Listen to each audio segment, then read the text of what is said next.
जय श्री राम।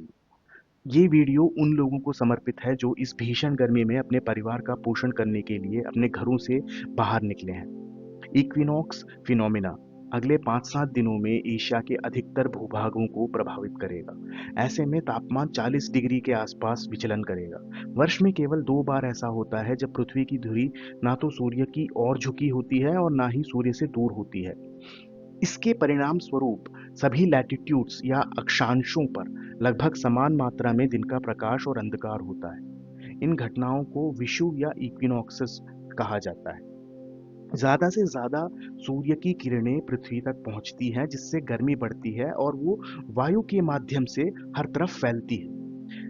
दिल्ली, मध्य प्रदेश, आंध्र प्रदेश, तमिलनाडु, हर तरफ कई लोग भीषण गर्मी और लू की चपेट में आकर अपनी जान गंवा रहे हैं। इस भीषण गर्मी से लोग आखिर क्यों मर रहे हैं? चलिए पहले इसको समझने की कोशिश करते हैं। हमारे शरीर का तापमान हमेशा 37 डिग्री सेल्सियस होता है। इस तापमान पर ही हमारे शरीर के सभी अंग सही ढंग से काम कर पाते हैं। पसीने के रूप में पानी बाहर निकलकर शरीर का टेम्परेचर 37 डिग्री सेल्सियस तक मेंटेन रखता है। लगातार पसीना निकलते वक्त भी पानी पीते रहना अत्यंत जरूरी और आवश्यक है। पानी शरीर में इसके अलावा भी बहुत सारे काम करता है, जिससे पानी की शरीर में आपूर्ति होने लगती है। जब बाहर का टेम्परेचर 45 डिग्री के पार हो जाता है तो शरीर का कूलिंग सिस्टम ठप हो जाता है, क्योंकि पानी के अभाव में शरीर प्रोटीन जलाने लगता है।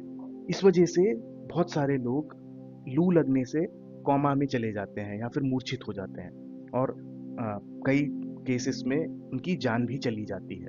क्या हनुमान जी के पास इस समस्या का समाधान है? जी हाँ, बिल्कुल है।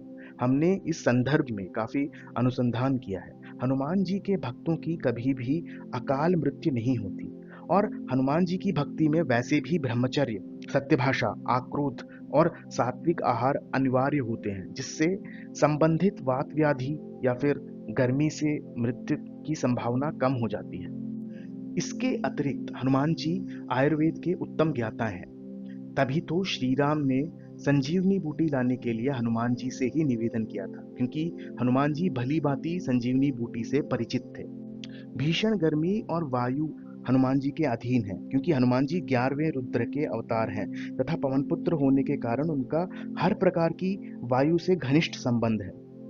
आत्मा सहित 10 वायु, प्राण, अपान, व्यान, समान, उदान, देवदत्त, कूर्म, कृकल, धनंजय और नाग, इन सभी वायुओं पर हनुमान जी ने विजय प्राप्त कर रखी है और ब्रह्मांड में स्थिर कर रखा है। तभी उनको अष्ट सिद्धियां प्राप्त हो रखी हैं। हनुमान जी अष्ट सिद्धियों के दाता हैं। उनके द्वारा समय समय पर प्रदर्शित किए गए अष्ट सिद्धियों के उदाहरण गोस्वामी तुलसीदास जी ने रामचरितमानस में विभिन्न स्थलों पर दिए हुए हैं। आयुर्वेद के आचार्य चरक, वाग्भट, सुश्रुत आदि महर्षियों ने आयुर्वेद शास्त्र को मुख्यतः 3 तत्वों पर अवलंबित बताया है: वात, पित्त और कफ। ये 3 दोष आयुर्वेद के मुख्य स्तंभ हैं। इनकी विषमता ही रोग उत्पत्ति का कारण है। इन तीनों में वात यानी वायु सबसे ज्यादा प्रधान है। वायु द्वारा ही संसार के सारे कार्य पूरे होते हैं। जीवधारियों के शरीर का संपूर्ण पोषण क्रम वायु द्वारा ही होता है। मनुष्य के शरीर में उचित रूप में वात तत्व होने का अर्थात है कि मनुष्य स्वास्थ्य से परिपूर्ण है। शरीर में 10 वायु का कार्य भिन्न भिन्न है। श्री हनुमान जी पवन पुत्र हैं, अंततः वह वायु स्वरूप और प्रधान वायु के अधिष्ठाता है। वात के अधिष्ठाता होने के कारण हनुमान जी की आराधना से संपूर्ण व्याधियों का नाश होता है। वर्तमान काल में इसीलिए हनुमान जी की आराधना काफी आवश्यक है। श्री पवन कुमार की उपासना से एवं उनके मंत्रों के जाप से विशेष रूप से लाभ मिलता है और अकाल मृत्यु से भी हम बच सकते हैं।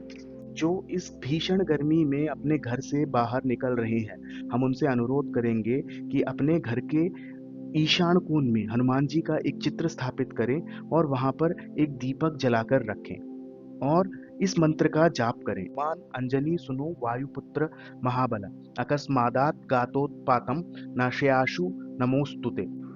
इस मंत्र का आप मानसिक जाप भी कर सकते हैं। चलते फिरते हुए, काम करते हुए भी इस मंत्र का जाप किया जा सकता है।